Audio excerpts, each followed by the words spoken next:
Oh, I'm back. There we go. Alright.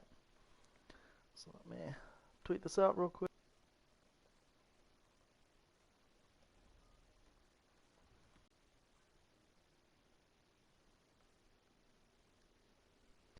Alright. So we'll go do the contracts. We're literally picking up right where we left off. I'm not gonna waste any time. Um,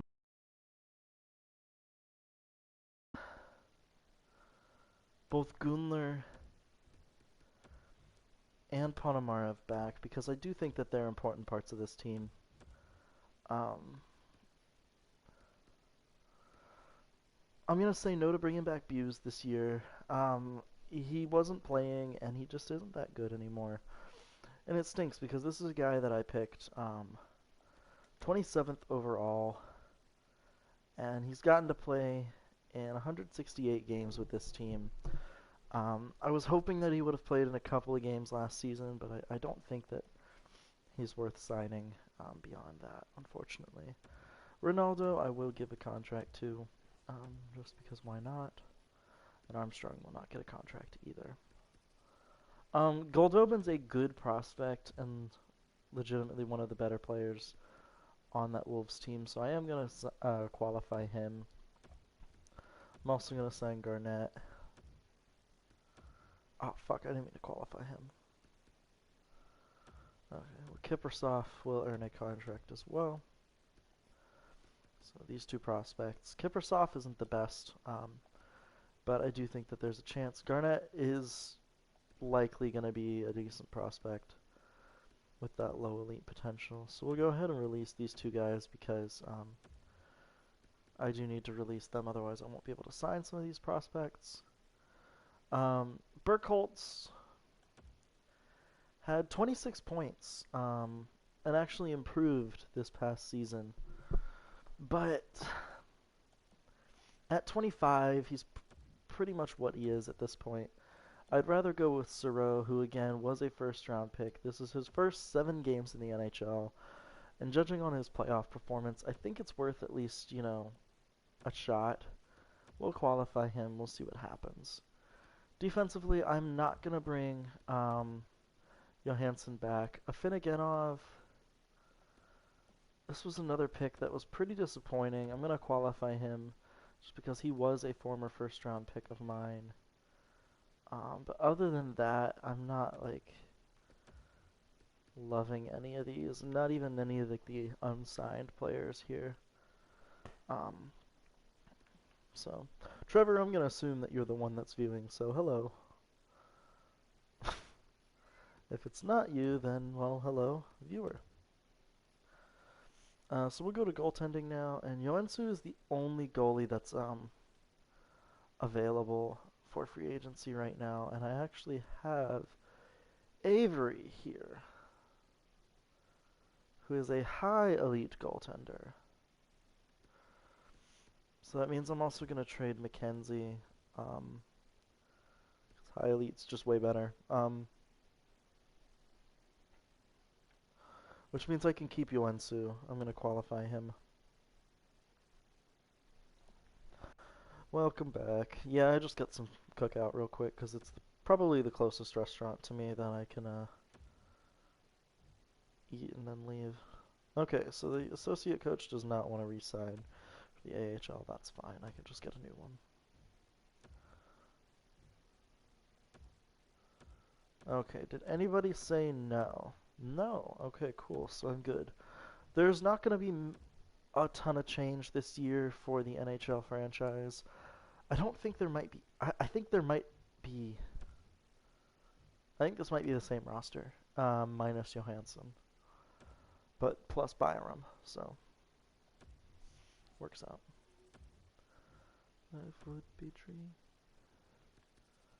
So let's go ahead and sign that coach while I'm thinking about it. I just need an AHL associate coach. My cat seems to be seems that he has woken up for good, so he's probably going to be a little more annoying now.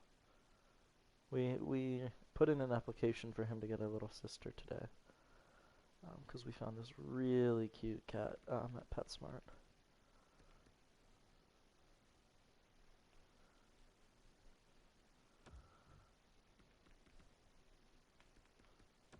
Okay. But yeah. Hi. You gonna come say hello? Hi.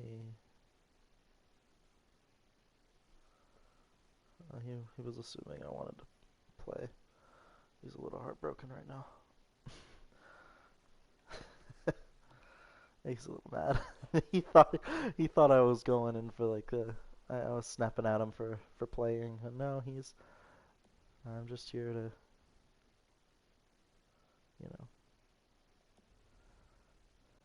I just wanted to pet him. But yeah, we think that getting him a little sister will be good because she or we just need a cat to be he's just a little too independent right now. Like he likes to get into places that he shouldn't, and while it's not like the biggest deal, oh god, I have like nobody. Right. I'm actually okay with that. What I might end up doing is I'm actually gonna try and trade Joe Valeno. 2, 3, 4, 5, 6. Yep, perfect. Because I don't need anybody else right now. Goaltending, I am gonna trade. McKenzie has no value, which absolutely sucks. And I just traded Arizona a good defenseman or a good goaltender earlier. So let's just try and get a draft pick from this team. They have what was that? 4.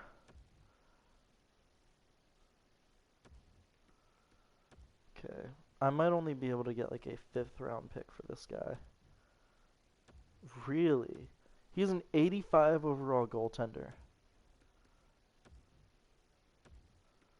Am I really about to only get a 7th round pick for this guy?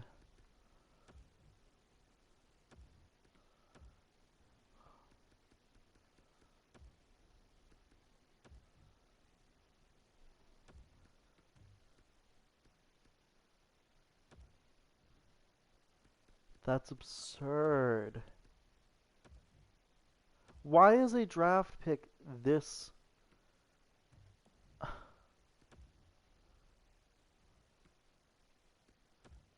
Why is it that valuable?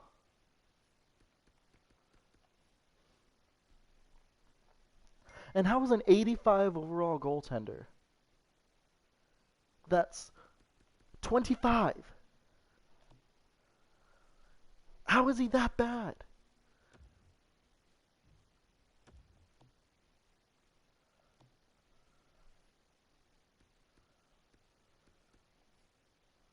How?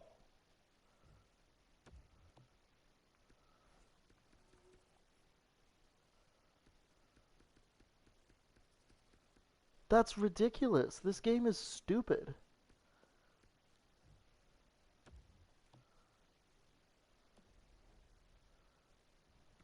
It makes no sense. None. None. I don't get it. I don't.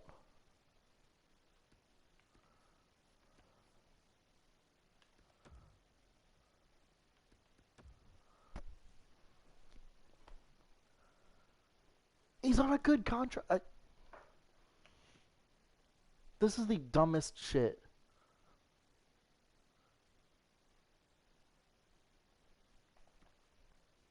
Like, no joke.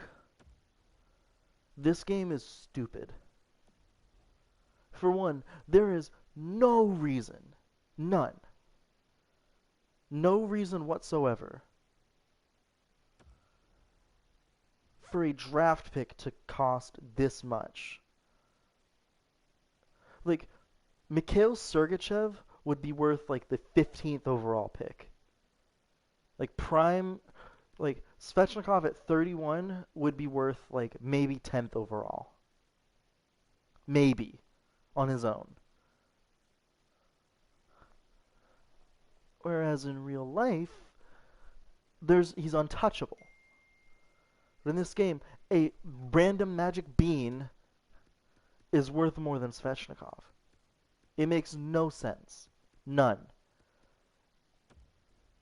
Like Joe Valeno, good player. He's 84 overall. In NHL 20, my man at 31 would have been worth a first round pick. That's a little bit of a stretch.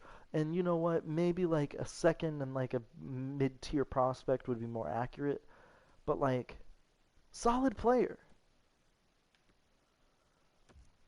In this game, at best, what you're going to get for him, I'm trying to find a team with like an actual draft pick, is I can't even get a second round pick for him. Look at that value. There's no reason for that. Okay, let's try a team that's maybe a little bit more of a playoff team, like Boston. Still, oh, it's rejected because the value you're sending isn't sufficient. Nothing I send will be sufficient.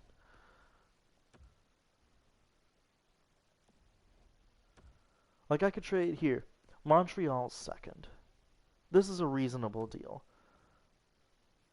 Because at least then you have a player that they're like Montreal's second isn't worth a damn.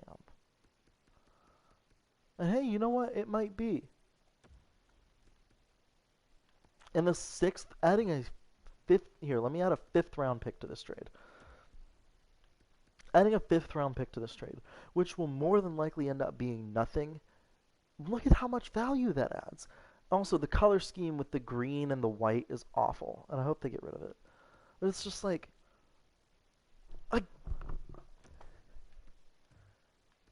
will this trade go through? It went through just fine. The fact that adding a fifth round pick is the deal breaker in this trade, it makes no sense. This is the worst NHL game I've played since NHL 15. Okay, whenever they, yeah, no, I'm gonna stick with that. Actually, no, it's one of the worst NHL games that I've played since NHL 15. And the reason why is because none of this shit makes sense. None of it.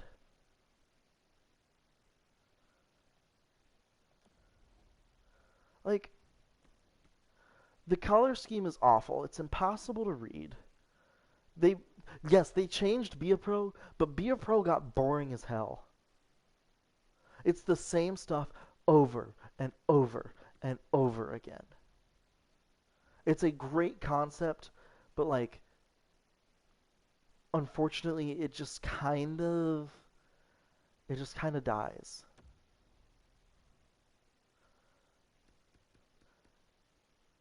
Now, franchise mode is the best part of this game, and you can't change my mind. But there's still so many problems with franchise mode.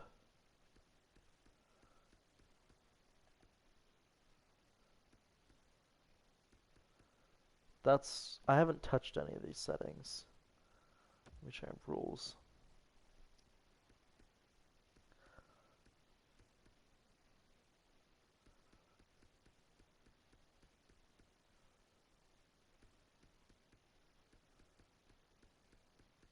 The only thing I have that's different is high.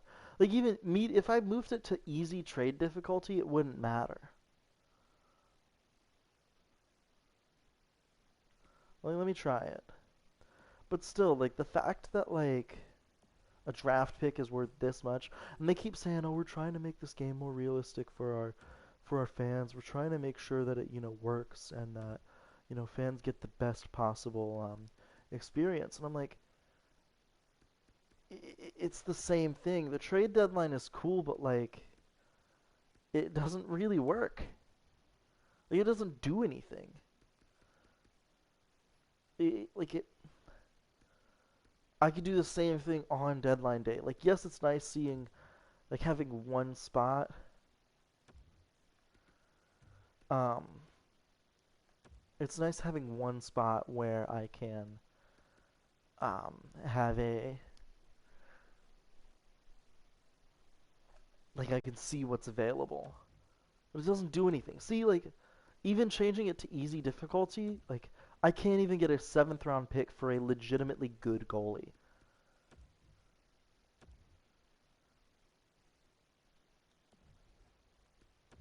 And it's just like, it's the same game every year last year was a pretty decent change. I forget exactly what they did, but like there was some much need. Oh, it was coaching. Coaching was the big thing. This year it was like free agency, and they made like a couple minor changes that were nice. And again, none of it like I can't complain about any of the changes that they've made. It's just like when they try and up the value of draft picks just for the hell of it, it makes no sense. I'm mad as hell, so I'm gonna sign this franchise player and trade somebody away. So if I've already bumped down the trade difficulty, I might as well get my fucking money's worth for something. He's a right winger. I don't want to take Svetch off. It might mean that I have to part ways with my player, which is gonna be sad, but um left wing, I have Dan and then McElroy. This guy, he's coming off of a 44-point second year in the NHL. 85 overall. He's 24, and I probably couldn't even get a fifth round pick for him.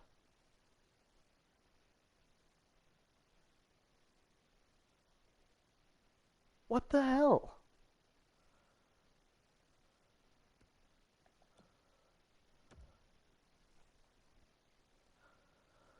I just. It makes no sense, man. None of it. None of this game makes any sense to me. My player right here, look at this shit. 87 overall,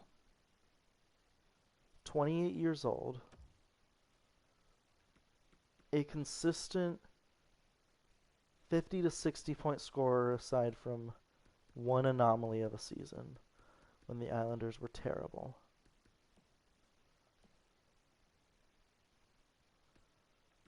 Let's move over to Arizona. This is their first round pick, a year away from the draft. I'd have to give up a top player on that team just for that draft pick. Boston's isn't worth much less. Buffalo doesn't have anything. I don't know why I'm looking. Dallas's draft pick. Not even in the same ballpark. Colorado. Not even in the same ballpark. I could probably turn two of Columbus's second round picks into this player, and it wouldn't be worth my time. I don't get it. How is this game so bad?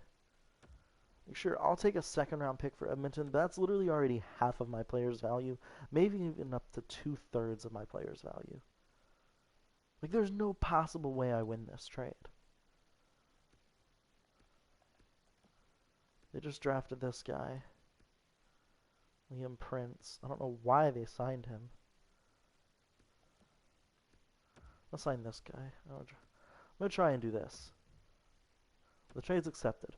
I had a second round pick and a top prospect for my player, which isn't bad, but it's like I could have gotten a first round pick, and those are more likely to succeed. And it's like I could have gotten a first and probably like a fourth in a normal draft or in like a normal game. I don't get it. Like, why did they mess with what worked? I don't know. Rant's over. I'm sorry. It's just so frustrating seeing a game like NHL gets close every year to putting out like a decent game. And every year they just like trip over themselves. And it's so annoying. My rant is over. Um, I do think I need to sign this guy because I don't remember if I have any good defensive players in the AHL, and it can't hurt. So, but so I'm fully expecting to sign that franchise player. I got my AHL associate coach. I got one of the prospects that I wanted to sign. There's the second one. And there's the right winger. I really want to clear out the team. I already traded Joe Valeno, didn't I? Okay, I've cleared out a good bit of the roster then. I kind of want to make room for some of the prospects I have because I realize that there's no room for any prospects on this roster. None. So I'm gonna just pretend that this didn't happen, and that I'm all good. All of these guys are gonna accept their contracts. I may get a qualifying offer, or I may get an offer sheet for one of these guys. Can't think of the guy's name. Soro? No, he didn't get it. So he actually signed. I thought he was the one that I was like, he might. Yoensu's the goalie. He's one of them. The beauty of it all.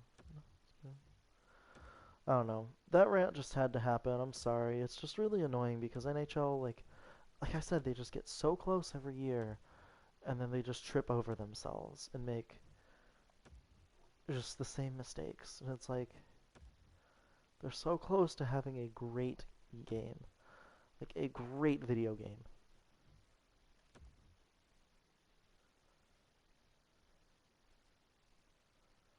But right now, it's like Madden has its own problems, and it's just so annoying. I'm just, yeah. Oh, Michael Smith is having a baby.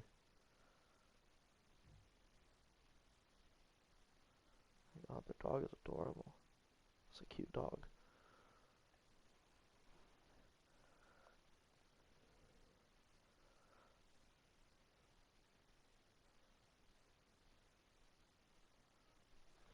Okay.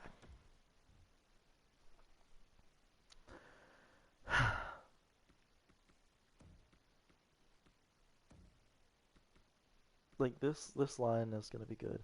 Granted, I only have what 2 more years of Aho, 2 more years of Aho, and really only 1 more year of him being like this good. Nature's is already starting to regress too, but still makes me happy knowing that I have like a legitimate first line. Um, yeah, I like this. I like this. McElroy, where did I draft him? Fourth round, huh? How many NHL games? 161 NHL games from this guy? From a fourth round pick. How many points? I'm sorry. 73, not bad. So he's not quite at half a point per game yet because of that. His rookie year wasn't great, but like he's getting there. Um, Avery Henry. This guy was a first round pick of mine a couple years ago, 3 years ago. 82 points in 76 games last year. The dude is definitely not a goal scorer. His shooting's great though. His wrist shot power is not the best, but like that's cool. His passing is 99 though. He's also really slow. So that might be a problem. But hopefully he can get that fixed. He's on a line with Ponomarev. What is he? Two-way forward? Okay. Suzuki's a playmaker, so this line might be a little bit of a problem, but we'll see. Then I've got Soro down here, another first round pick of mine. So he'll actually be playing a full season this year, along with Gunler. Vyacheslav Goldobin, who is a 7th round pick of mine. Let's go. Okay. In 3 years in the AHL, the dude's constantly gone up. He's now an 81 overall. Like, so three players in this bottom six right here are players that I've drafted. Like I've personally drafted. And then I've got one top six player. This whole team, I think, other than Hermie, wait, this whole team, the whole forward core has been drafted and developed by the Canes. Let's take a look. Svechnikov, Aho, Dan, I'm pretty sure was mine. Yep. McElroy, mine. Ponomarev, Suzuki, and Henry, mine. Goldobin, mine. I just want to make sure Soro was mine. I think it said so. Yep. Defense! I have yet to draft and develop an NHL defenseman since we started. I also haven't drafted a ton of defensemen in the first round. I usually don't, but yeah. Goaltending as well, drafted by me. 5th round pick, by the way. Mackenzie, 4th round pick. So yeah, I am very happy.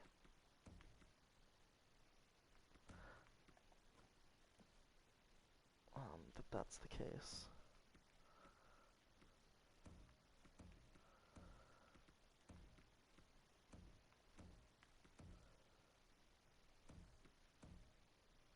That's fine. I just want this.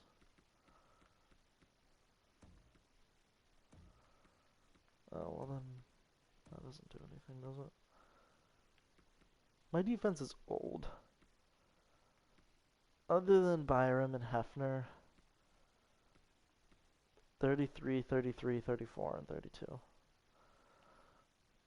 Yeah. Okay, but I'm happy. That's a really cool thing about the forwards is that almost all of them, except for the one guy I brought in this year, were drafted and developed by the Canes. I've tried my best, honestly. I really have tried my best to um, not build through free agency as much as I used to. Defensively, that was another story. It's like it's harder to develop defensemen and it's harder to get defensemen into the NHL. Um, but like, I really haven't tried to build my team through free agency all that much. I've tried to make it as homegrown as possible. And this year was an area where I was actually, or a time where I was actually able to do that.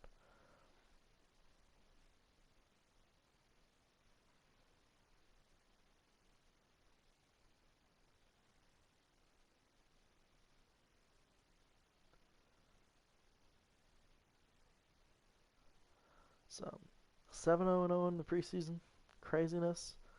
Um, hopefully, you know what? Hopefully, we'll have a good year. You know. Oh, so Dakota and Raquel just won the Dusty Classic for or the women's Dusty Classic. Svetch out for a month. Yikes.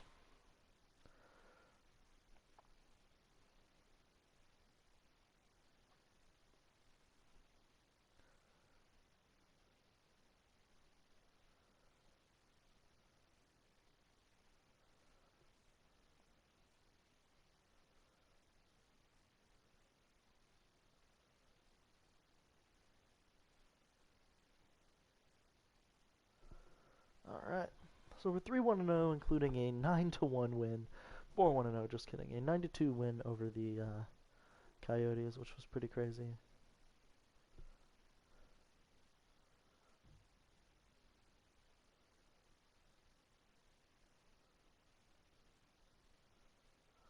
And we're going to go to view the draft class this year. So the top of the draft class, we have Joaquin Moroz, who our scouts actually don't believe is the top player. However, he looks like the top player. Just judging by his statistics and everything else, he looks like he'll be the top player, but I could be wrong.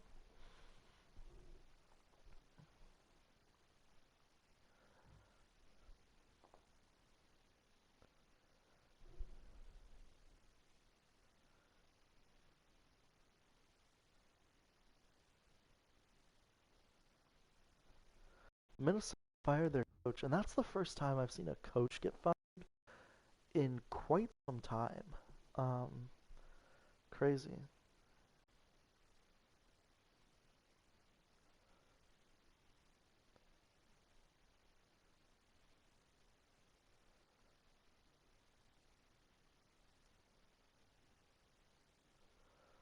So, anyways,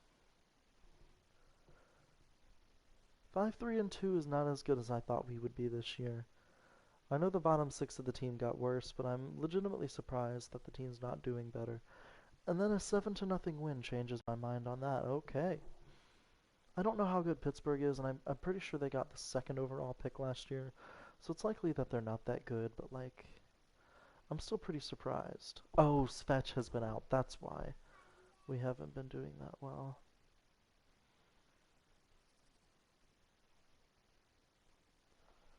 That's why. Yeah, Svetch is back. I totally forgot that he was even out. Um, 7-2 win over the Coyotes. The Coyotes, I'm just gonna guess. I'm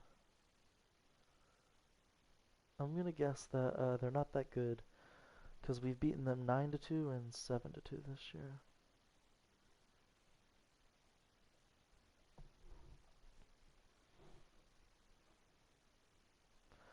Girl, your yes boyfriend. Sorry. Okay. I mean, I'm gonna reserve judgment on the team until a little while from now, but I do think that this is exciting.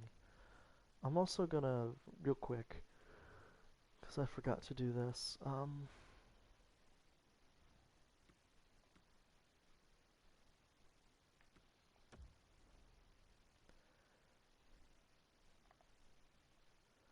How are you doing on the top line? 14 points. You have 7 points. But you're also making the first line better, so we'll do that. Also, I like the idea of Svetch playing on the left wing, just in general. I'm very excited for tomorrow's game because, I mean, we could see Paquette, and I mean, like, you know, he fits the system better than Dzingel was ever going to. I don't know why. Well, I do know why the Canes signed him, because, like, they wanted to add offense to the team, but, like, I think you have to realize, especially with Rod, it's like if the player can't play defense, Rod's never going to trust them with a role on this team. And Dzingel, from what it looked like, never really seemed like he wanted to get better. Darius McElroy out with a neck strain until the left, which is actually not great because he was having a pretty good year.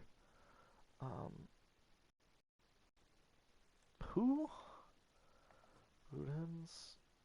Oh, he was a guy that I signed, I'm pretty sure. Just like some random prospect, but there we go. Okay. He's not supposed to be on the fourth line. But losing McElroy is a big deal. I'm hoping that Henry can at least get a little better. Um,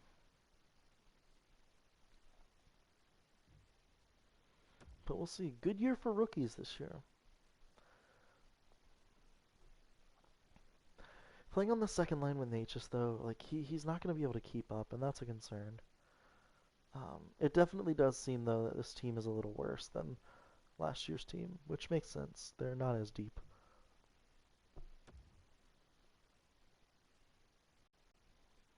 They're still a very good team, especially at the top, but they're definitely not as they've lost a few key players. They lost my player. They lost Joe Valeno. Um, I don't think we lost anybody on defense.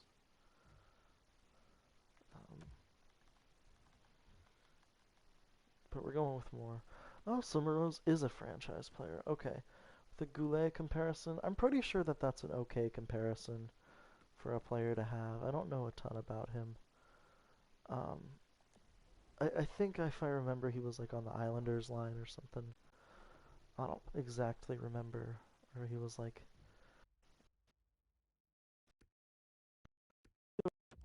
is back for the Hurricanes.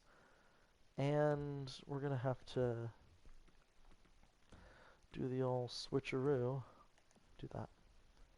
Because that's what I want. Ooh, he's back a little early. 7-0 win, my god. The Carolina Hurricanes.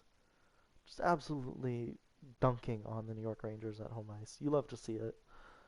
Um, I mean, it's been solid. A solid season. I'm still hoping that the Canes can get at least a little better. But, you know what? Winning the President's Trophy 2 years in a row, I don't think that'll be good for this team. Chicago, that's their first injury, I believe, in a little while. Maybe even of the entire season.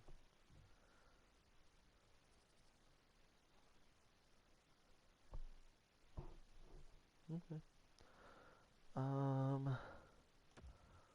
We'll skip on right past that.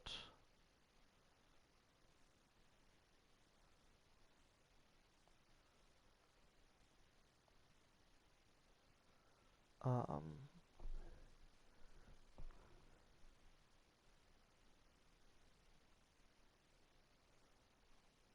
yeah, the team's looking fine. Not like overly great, but still a solid team. Do I think we win the Stanley Cup again? I mean, I would like to.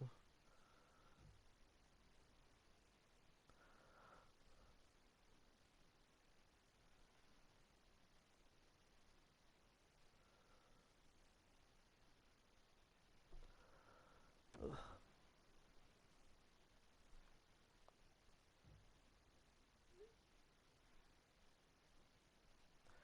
Chicago's injuries didn't last too long though, and that's good. Remember, they're also defending a Calder Cup this year, so we've got a championship culture here in the good old Carolina.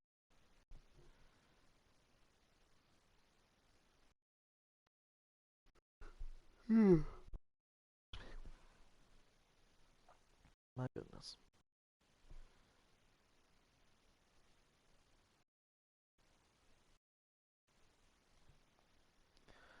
Um, okay, pretty solid. The both nights isn't great. But you get a win over the Lightning, and sandwiched in between those overtime losses is an overtime win against the Avs. So like, it's not bad. Um, I don't hate it,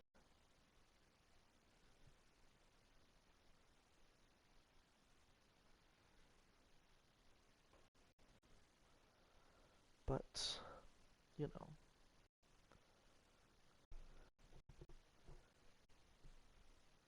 got a game against Chicago. That's a 7-3 win after a 5-0 shutout loss.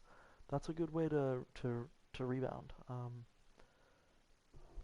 It seems like the Canes are winning more games though than they have been. I do worry that we won't be able to repeat. I mean, that's my goal is repeating, but you know, if I somehow miss the playoffs and luck into this first overall pick, I won't complain. I won't be thrilled, but I won't complain. There's another overtime win, so we've won a handful of games in overtime this month. It's actually our fourth overtime win. Only 2 of our wins this month have actually come in regulation. We've won 6 games, so it's kind of funny. But we're wrapping up the month of January with an 11-3 win over the Minnesota Wild. Couldn't see what that win against the what the game against the Capitals was though. But I think it was a loss, or it might have been a win. I don't know. Fucale is available for the team's next game. I didn't even know he was hurt. That's another player that's like decent for Chicago, at least a decent AHL player. Um, yeah, starting off February with a shootout loss and a win isn't terrible. Getting 3 out of 4 points is good. And then the team has done really well against Western Conference teams this year. I think we pretty typically do. Um, man,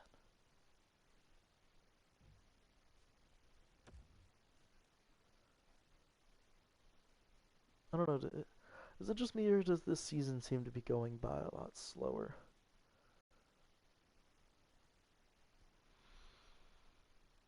There's a big win. We did get another shutout against the Oilers, which was nice. A home and home back to back against Ottawa in the middle of the week on a Tuesday and a Wednesday. We lose the first one. We split the set, 7-4 loss and then a 9-3 win. So definitely not the best showing for either team's defense in that series there. But you know what? That's fine.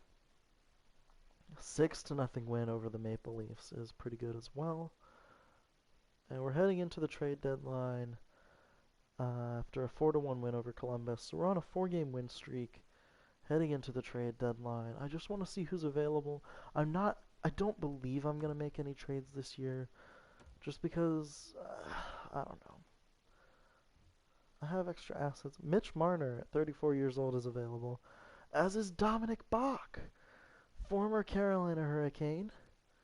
Yuri Vasilyev, Cole Perfetti, Mikhail Sergachev is not available.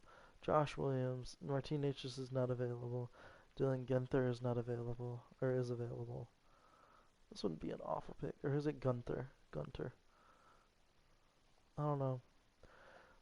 But a left winger that can score is something that I've missed.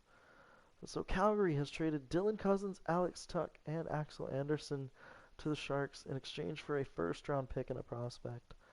So that does not take any top player off the board.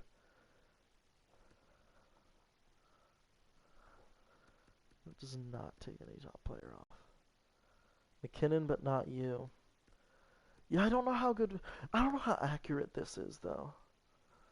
McKinnon's 36, so that makes sense.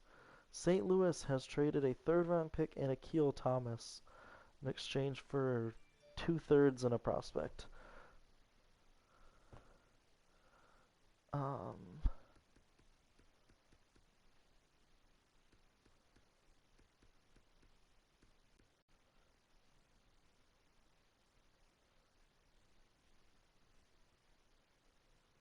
I'm kind of curious to see how this trade deadline plans out. Here's another trade. This is from Vancouver.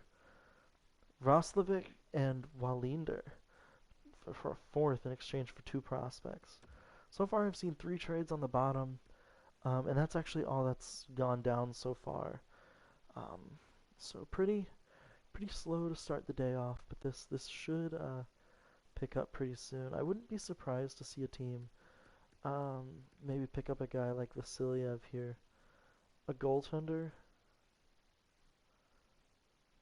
I could make this trade and get that. Bach traded. No, this is Gunter, Tufte, and a 5th-round pick in exchange for a second, or in exchange for 2 seconds. So he is the first of the top players off the board. This was the only one that I was considering, actually. So every other top player, Harrison's off the market, it says. And so is Bach. Okay, interesting. Philly has made a trade, trading a first-round pick and 2 prospects for Bracco and Barkov. Oh my god. Barkov's got to be... Was he drafted the same year as McKinnon? Right? Yeah, I think that's right, right? Was that the same year? Makes me kind of mad that I don't know. Oh well. Dallas has traded a first, a third, and Watkins, a prospect, in exchange for Moroza, Haig, and Batherson. This is an entertaining draft or trade deadline. Not gonna lie. I'm gonna take all these guys off the block. See if that fixes. Sergachev, it still says available. Still says available on Necas. No. Buffalo trades their first and a fourth in exchange for Kirby Dach. Dach is, if created players, Dach was a 2019 draft pick. So Dach would be 31 at this point. So that's a good trade, especially if he has more than a year left on that contract. Uh-oh. Anaheim now. First round pick and 2 prospects exchanged for Kiefer Bellows. This is an entertaining trade deadline. I'm going to stay here. Tons of teams are making moves, man. These are huge trades. Massive trades. I wouldn't I mean, it'd be pretty cool if I could get this guy. Oh, you know what? That would be kind of. Florida has made a trade. They've traded Nathan McKinnon in exchange for 2 prospects and a 4th.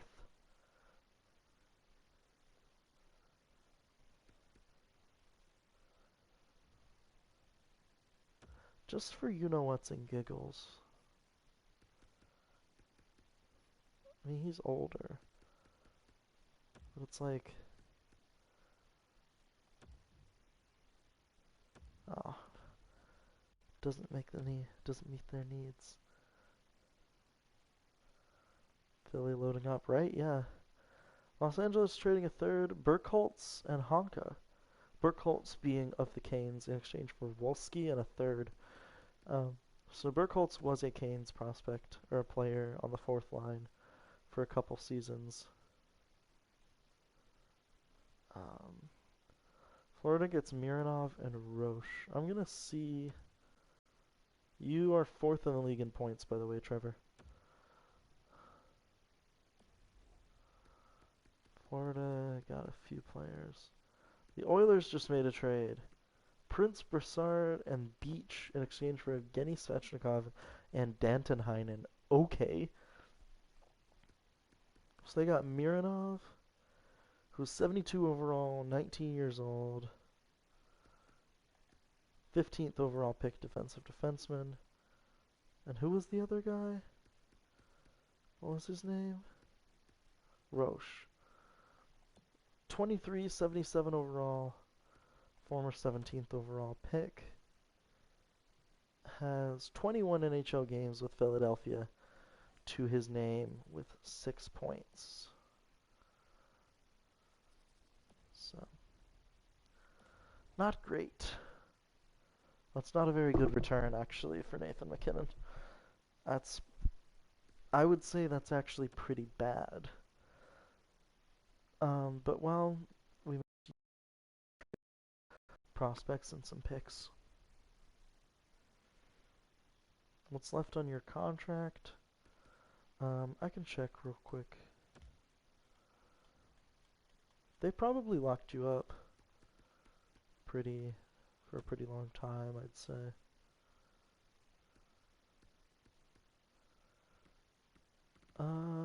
You have 4 more years left, so you'll be 33 by the end of this deal. So, enough time to get you one more Stanley Cup with your Carolina Hurricanes, unless you decide to stay in Florida, but I doubt it. That's enough time for Florida to build into a contender. Because I mean, they traded a few of their aging players for. I mean, one prospect that might be NHL ready by the time your contract is like almost up, and then one guy who is probably, in all likelihood, like a depth forward. So not great. It seems like the trade deadline's slowing down a little bit, because we haven't seen another trade since that one. So I'm gonna exit the trade deadline, and I think we're gonna just let whatever happens happen. See if there were any other big moves at the deadline this year. Cousins, Tuck. We've already seen that one. I'm gonna take a look and see, because sometimes we might have just missed some. I don't know how it works exactly. Landon McCallum traded for a 2nd round pick. Panarin traded for a couple picks and a prospect. Tyson Jost traded. Braden Point traded from Tampa. Holy crap.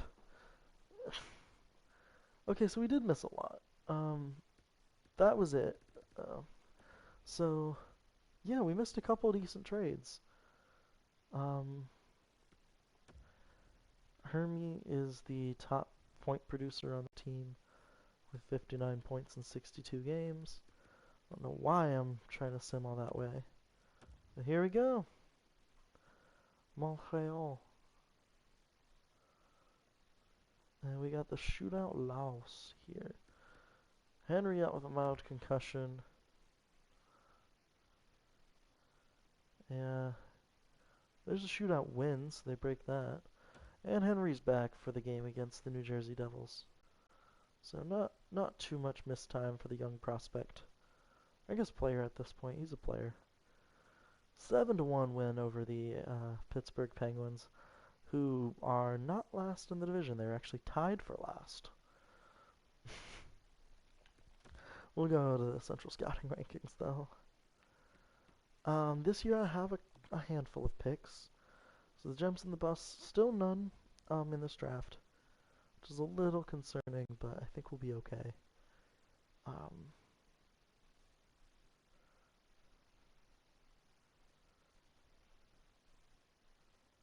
There we go. There's a 3-2 win and a shootout loss. There's another 3-2 win. Boom.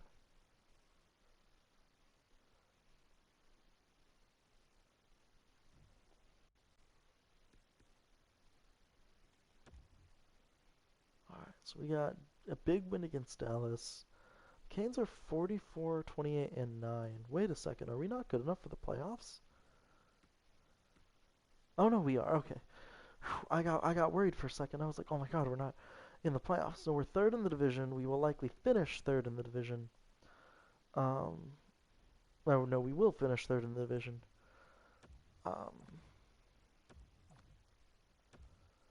Like I said earlier, I wasn't expecting this team to be a President's Trophy winner. I was kind of hoping that they wouldn't.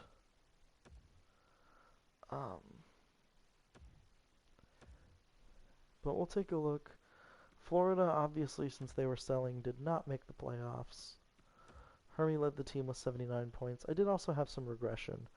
Aho is still 88, actually, which is good to see. Henry, a rookie, had 54 points. 10 goals, 44 assists. Huge. He actually missed a game. Ben was a solid performance. So, I mean, rookie skaters, this is the first time I've actually had, like, Goldobin did really well, too. Soro did pretty well as well. Like, dang, we actually had, like, good rookie contribution this year. So let me take a look at rookie skaters throughout the league now. We should have a Calder Trophy winner. Yay. That's good, that's good. Henry's a good prospect. I'm happy about that. Florida also had some rookie contribution. Trevor with 103 points. Line A did really well with 71 points. I'm sure, what's his name did well too. But you guys just weren't in a playoff team. I don't know what to tell you, man. Right? I'm not just lying. Yeah, you were not a playoff team. But it's Canes and Devils. This is a rematch of the second round from last year. First period, Hermie gets a power play goal. Second period, Lassie Thompson and Holst score. Third period, Canes get a goal from Aho to tie it, but Fenton wins the game for New Jersey. Fractured jaw for McElroy, so he is out until the 23rd. Who led the league in points? Let me check. Sorry. Definitely not a Carolina Hurricane.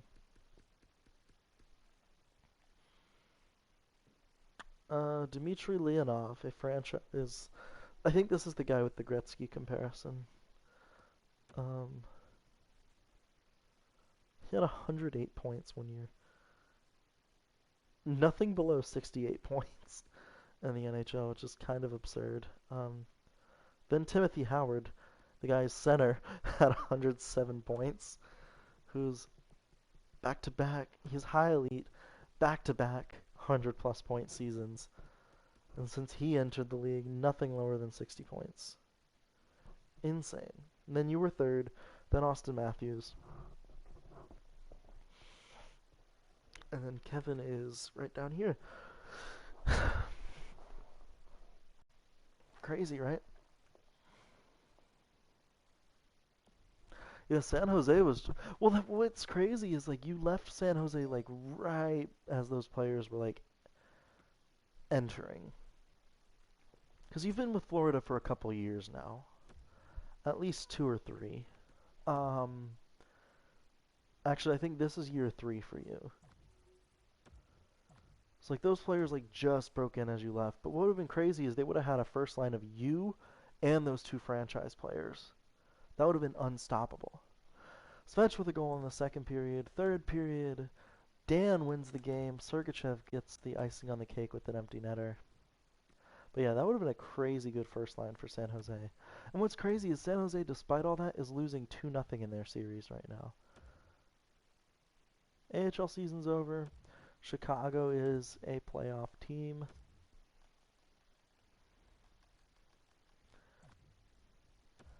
Three goals in the first period. Suzuki, Dan, and Ponomarev scoring. We got a goal from Henry, his first career playoff goal. And the third period, no score, so the Canes win again. After losing game 1, the Canes have won the next 2 games. Ryan Suzuki with a very solid series with 6 points. McElroy is back. That's a little nerve-wracking, I'm not going to lie. He wasn't supposed to be back until the 23rd. Vorobyev and Punanev scoring nothing in the second period. Vorobyev gets the empty net goal as well. I was half expecting to see an injury there, to be honest with you. But I'm going to switch McElroy again with Andrei Svechnikov and get both of those lines at a +1 as opposed to the first line being at a 0. So here we go. Canes and Devils tied series heading into game 5. First period. McElroy in his first game back gets a goal. Second period, Svech and Aho get power play goals. Dan and Hermy get regular strength goals. Even strength is also what it's called. Dan gets a hat trick with 2 goals in the third, and Holtz scores a goal to make it not a shutout. But that's a 7-1 win with a full healthy roster there. And Suzuki once again just absolutely crushing it with 11 points in 5 games, 10 of those being assists. It's like we've got 2 Henrys on this team. First period, Hermy and Aho get goals. Holtz, Wright, and Holtz score for the Devils. Second period, Svech and Soro score. Vasyunov and Punanev score for the Devils. Third period, Soro gets a power play goal to tie it, but Vorobyev does end up winning the game. We are tied heading into game 7 here. And despite 5 goals, Suzuki did not get a point. That's kind of crazy. Just given the fact that he has 10 assists, like you would have thought that he would have gotten at least 1. First period, Blanchard scores in the first. Second period, Ponomarev cuts the lead in half after Vorobyev made it a 2-goal game. Third period, Canes tie it. Ben Hefner, the player who won last year's Stanley Cup for the Hurricanes, ties it to keep the playoff dreams alive for the Hurricanes. We're going to overtime at, oh gosh, I don't know their arena's name. But either way, we're going to OT. And it's going to be Canes and Devils, Game 7, overtime. A very exciting, yeah, just a very exciting game.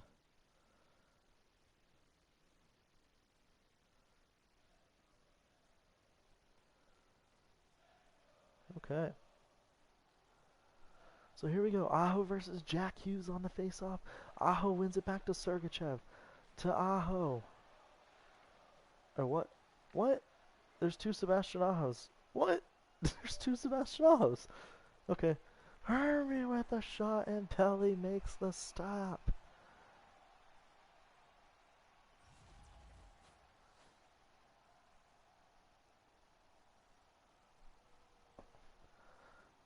Yeah, there's 2 Sebastian Ahos. Which means somebody got hurt, I believe. And I believe that somebody is Svechnikov. That's not good. But Lawson with it to Hughes and Vorobyev. This is a dangerous first line for the Devils here. But one of the 2 Sebastian Ahos on the ice gets it. He gets it back to Hermy. Oh, the poke check by Pelly saves it. Holtz now to Hughes. Poke check, and they had to regroup for a minute. Holtz with the shot, and that's a save. Hefner with it. McElroy now skating in, tried to make the move, and Fox takes it away. Great play by the defenseman. Vorobyev shot is stopped by Fisset, and Ben Hefner's going to cover up the rebound. Bad rebound to give up there. Dan McLaughlin had it poke checked for a minute. Gets it to McElroy. Shot. Oh, what a pad. Stopped by Pelly. McElroy now. Takes it on the backhand. Has it again. Shot. What a stop by Pelly. What a save. Oh, man. What a stop. McElroy was robbed there. Just a phenomenal stop on a player that I didn't think was going to be very good, but McElroy doing really well for the Canes here. Hefner tried a backhand shot from way far out that unsurprisingly didn't work. Zachary Bolduc here gets crunched by Ben Hefner, I believe. And Sergachev's going to carry it out, gets it to McElroy. McElroy's a big dude. I didn't realize that. Shot and a save on Dan McLaughlin, who cut in all alone. What a pass from McElroy, who's having a great overtime. Blanchard got it up to Shane Wright, and Shane Wright's cutting into the zone. He's in all alone. Shot. Save by Fisset. His best one yet, and Puninov's is going to win it, though. The Canes' defense was awful there, and the Canes, their season is over. There will be a new Stanley Cup champion. Just some bad defense from the Hurricanes. Wow. They leave their goalie out to dry in front of the net, and yeah, like just bad play overall, or all around. I gotta give credit where credit's due, though. I mean, their goalie made some phenomenal stops and really won the game for that team. That was insane. Um, but either way, Chicago is still playing. It looks like they've been eliminated, though. Um, because I haven't seen any. Nope, they're still in. This is the third round. So they are still defending. We go to gems and busts now. One bust at the end of the first round, right when we will be picking Dwight Redden is the bust. So we'll have to keep that in mind. All right. So Chicago is going for back-to-back Calder Cups. It's Arizona versus New Jersey in the Stanley Cup final. But we're going to the Calder Cup finals here. Chicago versus Laval. First period, Garnett and Fitzpatrick scoring. Second period, no score. Third period, Fucale. I'm gonna call the AHL games because why not? It's exciting seeing my team do so well. Obviously, goaltending is kind of pushing them higher than they should be because I think they have like an 84 overall goalie down there right now. Yeah. So we'll make it work. So here's the trade, or here's the hopefully soon now. Yes. Okay. So here we go. Overtime, game one. Fucale versus. Can't read that. That was a long name.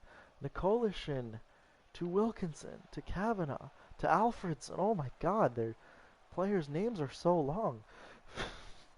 It's like a mouthful. Fucale with it. Oh, went all alone. Had the shot. I don't know why he made that extra move, but either way, they keep possession. Gaucher with the shot and a good save there. Kavanaugh now. Had it moved along. Marco was tripped up. Fucale scores! A wrist shot from the top of the circles beats the Laval goaltender.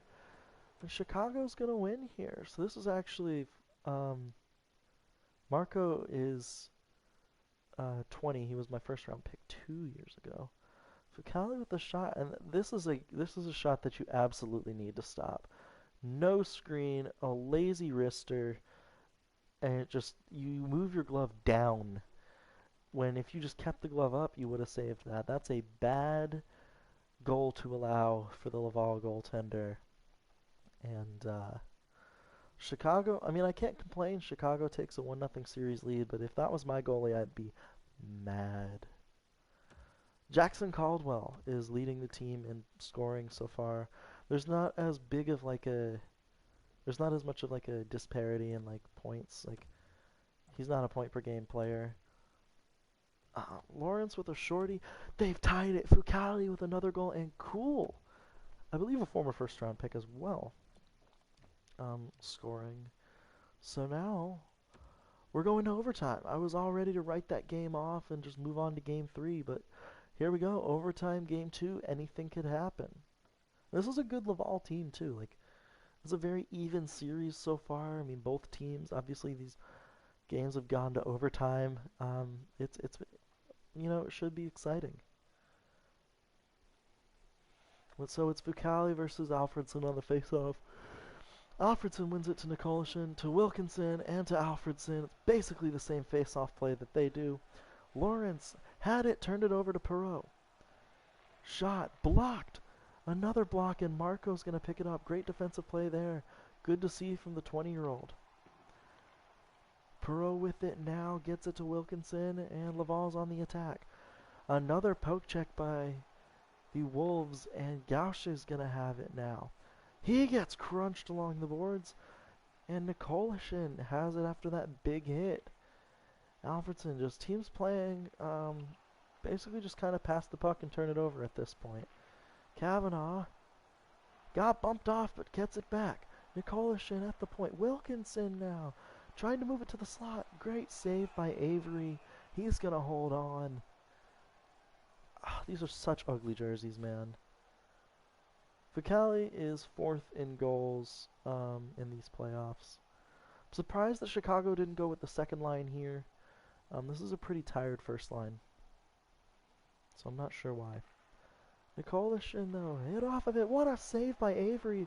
And Marco's going to cover. Man, look at how fast Marco is. He's not very good offensively, but like he's pretty fast. And there was a big hit in the back top of your screen.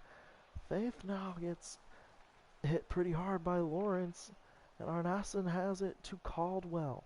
Caldwell protecting the puck. Great play there. Has it along the boards after getting knocked off of it. Fucali with the shot. Another save by Alexis Gravel. Faith with it now along the boards. Poke checked away. This is like me playing defense, man. Just spamming the poke check. Faith with it again. It's literally all they're doing is spamming poke check. This is what I do. Cool got crunched along the boards. That's not cool, man. What a joke, Matt. Shot blocked in front. Stick was actually broken, so technically it's like a 5-on-4.5 here. Because, I mean, there's still the body there, but he's missing like literally half of like what makes him useful on the ice. And Douglas, so partial line change went into effect with the stick getting broken. Angren has it now. I believe he's a former Chicago Wolf. McDonald skating in. Look how fast he's going there. Tried to make the move and turned it over. So Laval has gotten exclusively all of the offensive opportunities in overtime. Chicago has been given nothing, which is a bit of a concern because they haven't been able to get any sort of rhythm going or really any offensive opportunities. Ferentz has it in front, trying to bank it in off the goalie and hit the post, actually. Oh no, Engren is on the team. Okay, there's just another Engren. Interesting. Okay. Maybe it's brother versus brother. We'll make that narrative. Ferentz dumps the puck in. It's really all Chicago can manage to do. Fitzpatrick skates in on the backhand and tries the shot. But unfortunately, Laval's goaltender is there to make the stop.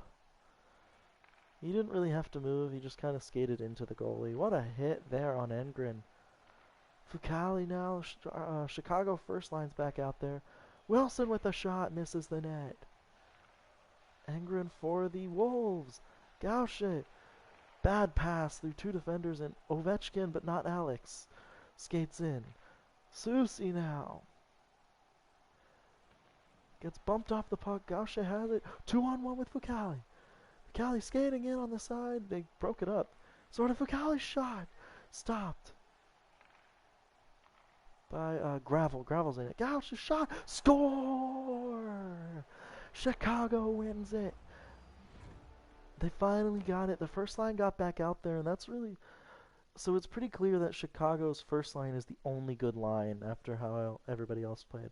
That's just a great play to get it through, and I mean, you see how deep Laval's playing. They've got one defenseman that's guarding the point here, and Wilson kind of just steps back. He doesn't even really step back. He doesn't have a ton of space to make this shot, but the shot's gonna get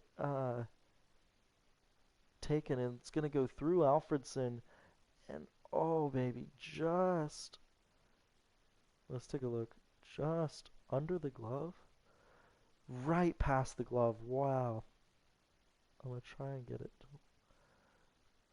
I mean, this was literally a perfect shot. You can see it was right over the pad and right under the glove. Just, and this is a game of inches. I mean, this was as close of a shot as you can get. That was almost a just spectacular stop on the one-timer, but I think if it was a wrist shot, would have easily been a save, but that was a great goal. And Chicago is now 2-0. They can't take their foot off the gas, though, because this has been a series where both games have gone to overtime. It's been anybody's game in both games this series. Caldwell, with 2 points in that game, is now a point-per-game player. I'll be curious to see who he is. I don't remember a lot of these players. Ooh, Laval coming in with a big game. They're clearly not happy with losing those last two games, and they shut out Chicago. This is a team that had the same amount of wins as us, just they had 4 more overtime losses. Chicago's like, and Harrington, Fitzpatrick, and Caldwell score in the first, no goals in the second. Third period, Alfredson does score 1, but Chicago is 1 win away from back-to-back Calder Cup championships. Game number 5. Kavanaugh and Faith score in the first period for Laval. Nothing in the second and the third period, so Chicago has gotten shut out twice in the past 2 games. Not great, not great. Seems like offensively, if that first line doesn't score, then we're pretty much done for, unfortunately. But Nieminen scoring in the first period. They got 2 for Laval in the second. Third period, no goals. So Chicago and Laval heading to Game 7. A low-scoring series and an entertaining series at that. But it'll be difficult for the Wolves to catch up here. First period, no score. Second period, third period, 3 shutout losses. So annoying. Anyways, I do want to see who Jackson Caldwell is and if he led the team. He did not lead the team in points. In fact, he was 5th. 22 years old, 75 overall, a former second-round pick of the Carolina Hurricanes. Meh.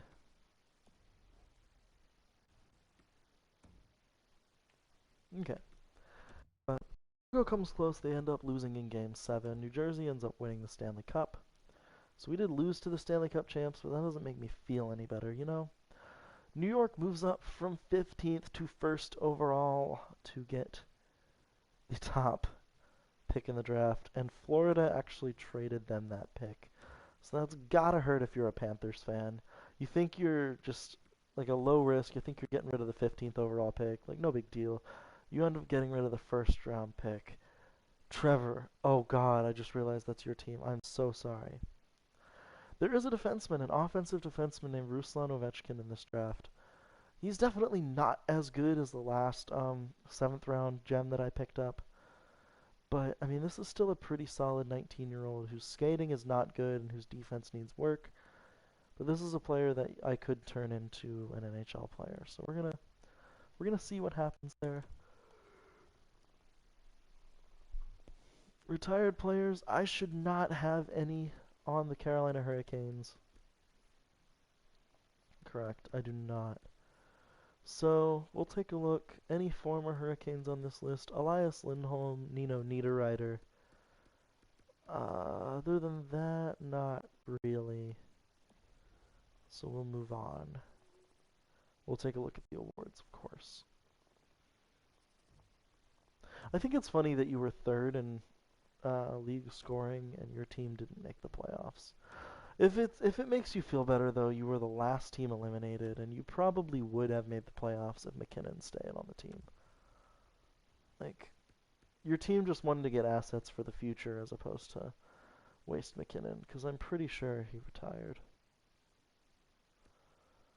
So either way, let's take a look. Let's see, did any Canes win the award? So yes, Henry did win the Calder. Fusay won the Vezina again, which is not surprising. The AHL, I doubt there's going to be any Wolves winning an award this year. I'm correct. So nobody won an award for the AHL. But I can't complain. We have the Rookie of the Year. And yeah, I'm very happy. Avery Henry. So we're sim to pick 21. We've got the 21st overall pick. A chance to really just change the franchise. And it looks like Liam Malmstrom is the last of the top 6 players for this draft. He's a center slash left wing. He's a two-way forward. Pretty average. Shooting, puck skills, and senses is okay. Skating, physical, and defense is not great. Zuccarello comparison's pretty good, and a 3-year timeline's not like awful. It seems like he's a decent skater and decent offensively. So we'll make this pick. He should be like 65. 68, it says? That's really good, actually. 68 overall in the draft is pretty good. And this is a player that's only going to get better. So I like that pick for the Hurricanes here. We now have the 42nd overall pick, so still a chance to get some decent prospects here in this draft. It's looking like Parker here. Joe Parker is going to be our best bet. Another winger. Character's an issue. He's a little injury prone and he doesn't have the best hands. But good offensive instincts. Again, another good skater. With an Eric Stahl comparison, I don't hate that. My scouts don't recommend him, but you know what? Screw you guys. And then we'll sim to 7 picks from now. Every team has picked a defenseman. So, oh, there's a medium elite goalie. Guess who we're not gonna pick? Yeah, I don't want to pick the goalie. Sorry, guys. See, this guy's weakness is his skating, actually. This guy's weakness is also his skating, so it really just kind of depends on who I want. We'll go with Schroeder here. Low top 6 forward, so not terrible. And then I have a pick at 52nd overall, so I've only missed 2 picks. This might have I don't care.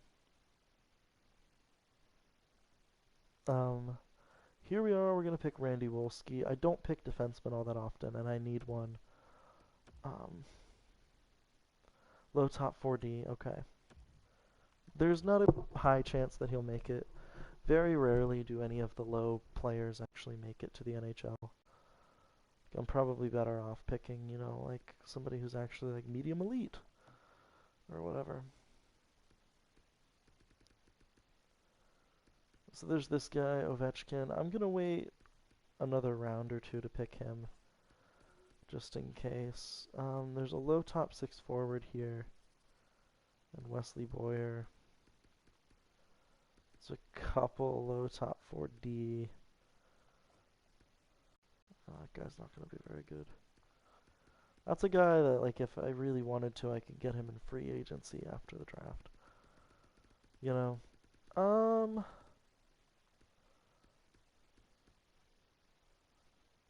I might consider Layden. So I'm going to pick up, I'm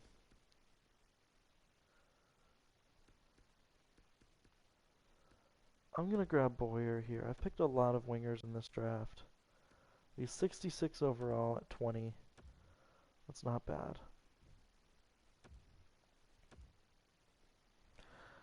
They want me to pick 114th overall. I don't see a ton of good players available here. I'm going to pick Per Layden. Medium 7th D is not very good. I thought that was going to be better. With the medium elite, you never know. With the 2 bars, like you never know if they're going to be like really good or not good. So here's where I'm going to pick Ovechkin just because I don't want to let him go. This is a guy, he's 19, so I'm thinking 60 overall. 59, okay. With low elite, I'm hoping he turns into something, but again, like, not holding my breath. Um,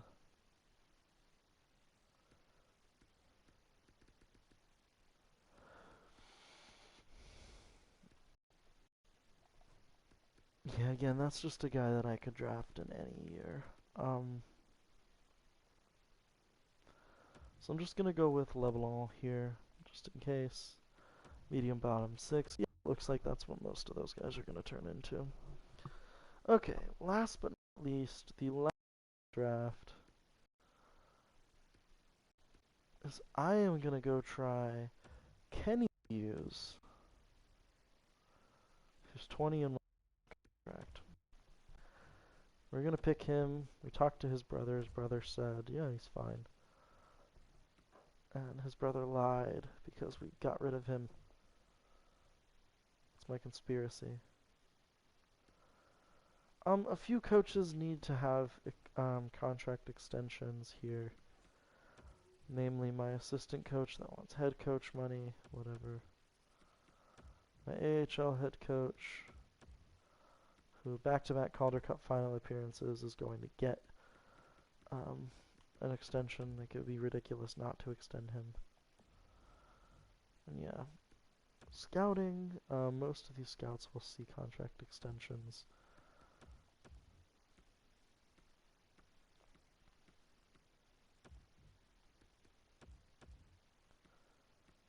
Let's see if there are any scouts that I can fire to try and improve. So everybody in the USA needed a contract extension this year. That's funny. And that's it. Okay. So nobody. I could maybe stand to get better in the OHL or Russia, but I doubt it. We'll take a look. Last thing we do before I get off for the night is our top free agent is Jacob Chikrin at 86. Or at 34. I don't think I'm gonna sign him.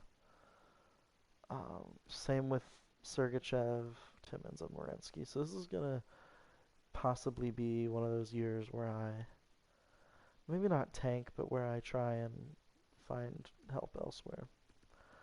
Unsigned prospects. Wanvig now. The guy I drafted in the, 3rd round, who was projected in the 7th round, is now 75 overall. That's a legitimate gem. So we're going to go ahead and sign him. Because that's ridiculous. Goaltending, I haven't drafted a goalie in 2 years. Other than that, from that draft, ugh. Paille should get a contract. I didn't have a... You know what? For a guy that didn't have a first-round pick, it's okay. Paille should get a contract. I'm hoping this guy gets a little better. But other than that, yeah, not great. Definitely happy about Malmstrom. Boyer, maybe. These 2 guys probably will get one. So. But yeah, Wanvig, this is exciting. This is a center prospect, a playmaker. And skating is still not great, but he skates better than... Where's the guy? What position was he? Right wing, I want to say? Henry. He's 85 overall now. He was 82, and his skating only improved slightly. He was like 74 speed, now he's 76. So, I mean, he got better. But yeah, it's like what's likely going to be holding him back forever is skating. But offensively, his offensive awareness is 99. His passing is 99. His defensive awareness is 96, so he's going to be like a Selke contender. It's just the dude can't skate. He's not very fast. Um, so yeah, kind of funny. But folks, I am very thankful once again for everybody sticking through this series. I've always found this fun, but it's really cool seeing everybody like this, even if it really is only Trevor showing up. But I will see everybody next time. It'll likely be next weekend before I stream again, just because of everything that goes on in my life. But yeah, I'll let you know. Thanks, and